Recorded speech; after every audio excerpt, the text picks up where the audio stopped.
Alabama and Auburn meet on the hardwood floor this weekend. First, Alabama faces the 22nd ranked Mississippi State. As I speak, Auburn will have to wait until tomorrow to face a Missouri team that comes in just 10-8 overall and just 1-5 in SEC play.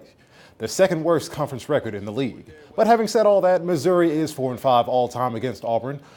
Bruce Pearl and his squad need to stop the bleeding at this point with 3 straight losses to drop Auburn out of the top 25 polls. Coach says it's not the offense that's the problem. The biggest thing that is ailing us is our defense. We statistically rank near the top of our league offensively. Nationally, we're in the top 15 to 20 in most offensive categories. The way to overcome our defensive deficiencies are team related. We understand it, we get it. We had a very good practice yesterday working on it. And if we're able to fix it, we'll get back to winning. If we're not, then losing will continue. That's as simple as that. Getting a chance to know your supporters is an important step for any new head football coach, and that's how Troy's Chip Lindsey spent his day as he was the guest speaker at Troy's Rotary Club.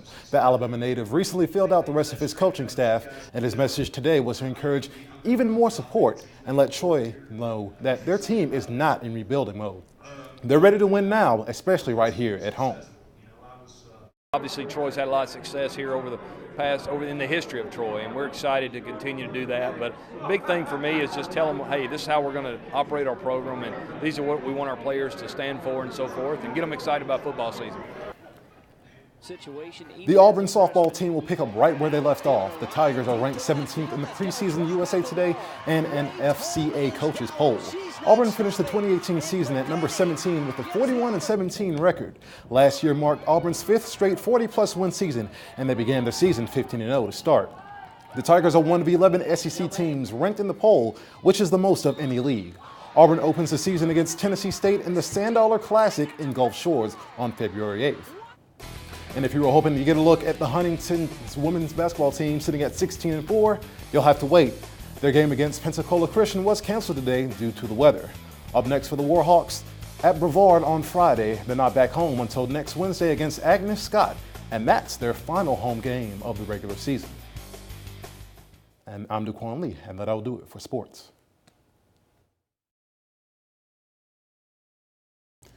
Three more wins and a state championship is yours. 7 of our local teams from Central Alabama competed up in Birmingham today in the volleyball state quarter and semifinals. The defending 5A state champs, St. James, the Trojans, going up against Arab after a quarterfinal win against Limestone. We begin in the first set, 21-20, the Trojans lead it. Carson and Crow with the awareness and the perfect ball placement, point St. James. Trojans take the first set, and as we move on to the second, St. James heading up Bailey Williams. Williams will see the open floor, and it would take 4 sets, but the Trojans would finish strong, and St. James advances to the 5A state championship game today at 11:30 a.m. against the winner of our next matchup. To Class 5A now, Brewtech versus Jasper in the semis. The Rams are looking for their second ever state championship appearance. The first set, Brewtech trailing 25-24. Simone Brown showing off the power there, and we're all tied up. Jasper would end up taking the first set. As we move on to the second, it's a standard bump set and a spike for Brianna Thompson. The Rams are behind 22-15 at that point, and Brewtech would not be able to pull off the comeback. Their season comes to a close. The Rams finish 28-13 overall. Another local school and another 4A semifinal matchup, Alabama Christian taking on Providence Christian. Set point for Providence, but the Eagles are not making it easy. Zoe Spiff, as you see, she comes in with the spike. The Eagles would drop the first set, though, as we move to the third.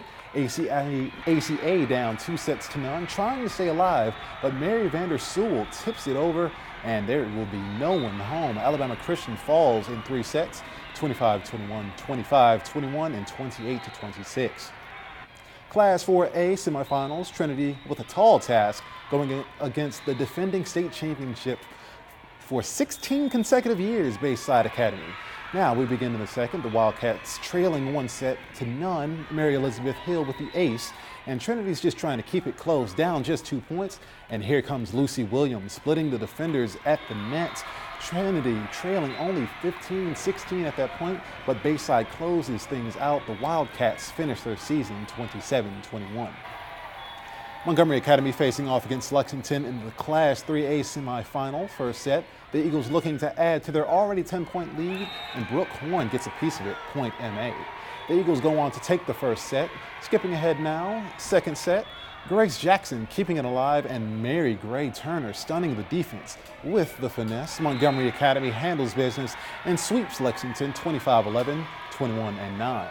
The Eagles will face off against Carbon Hill today at 3 p.m. for a chance at a state title. Goshen taking on Winston County in the 2A quarterfinals. We start in the second set. Jamisha Berry with the block. 21-18 Goshen playing catch-up as we go to the third set. The Eagles will be trailing 2-0. Catherine Warren sends it over, and it's a point for Goshen. Couldn't get out in front, though, as they fall in 3 sets, 25-17, 25-18, and 25-16. Class 1A quarterfinals, Brantley taking on Athens Bible. First set, Lauren Hudson to serve. Lauren Hudson with the ace. The Bulldogs are trailing 9-3. And with the very next possession, Brantley's just trying to keep momentum as Gabby Perkins with the huge denial. It was close, but at that point, Athens Bible would pull away. Brantley goes down in 3 sets. The Bulldogs finish the season 14-7. I'm Daquan Lee, and that'll do it for sports. The rankings that matter are finally here, the first edition of the College Football Playoff Rankings. 6 of the 13 committee members are new, and something to keep in mind before we take a look, no team atop the initial rankings has gone on to win the title. And this year's, to nobody's surprise, Alabama is sitting at number 1, Clemson at number 2, LSU is coming in at number 3, and we have a 1-3 matchup coming this weekend. Notre Dame at number 4, Georgia at number 6, and their weekend opponent, Kentucky, is in at number 9. Now, the rankings could be very different a week from now. Auburn's remaining schedule is a blessing and a curse. On one hand, seeing Texas A&M, Georgia, and Alabama could make things go from bad to worse. On the other hand, there's a chance that they can make some noise and build momentum going into next year.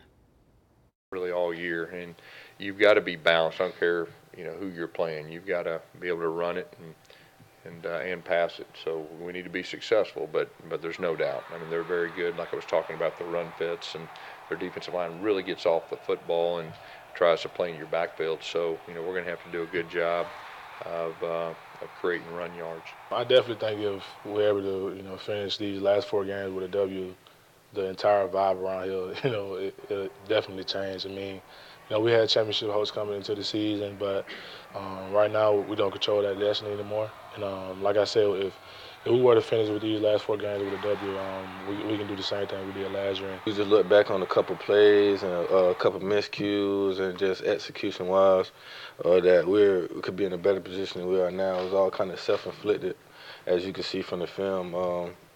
We could have been in a better position we are now, just looking back at it. But now we can't look back anymore. We just have to move forward and try to correct those things to end off these last 4 games the right way.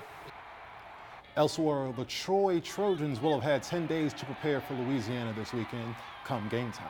It's a big conference game to stay undefeated in the Sun Belt and keep pace with Georgia Southern.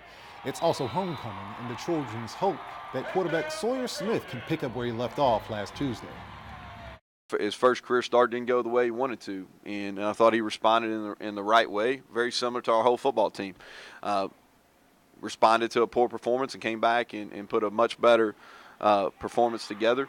There's still things he's got to get better at. Our guys believe in him. Our staff believes in him. I really feel like the more he plays, the better he's going to get. From me, my point of view, I'm going to prepare just as hard as I did last week, and I'm going to try to do that every week for the rest of this year. And if we prepare and we're ready to go, Troy, if we kind of worry about Troy, not who we're playing, we're going to be just fine in this league, and we'll be playing, I guess it's early December. I guess we'll be playing early December right here in Veteran Memorial. So just as long as we take care of our business and we do what we need to do, that'll be good for us.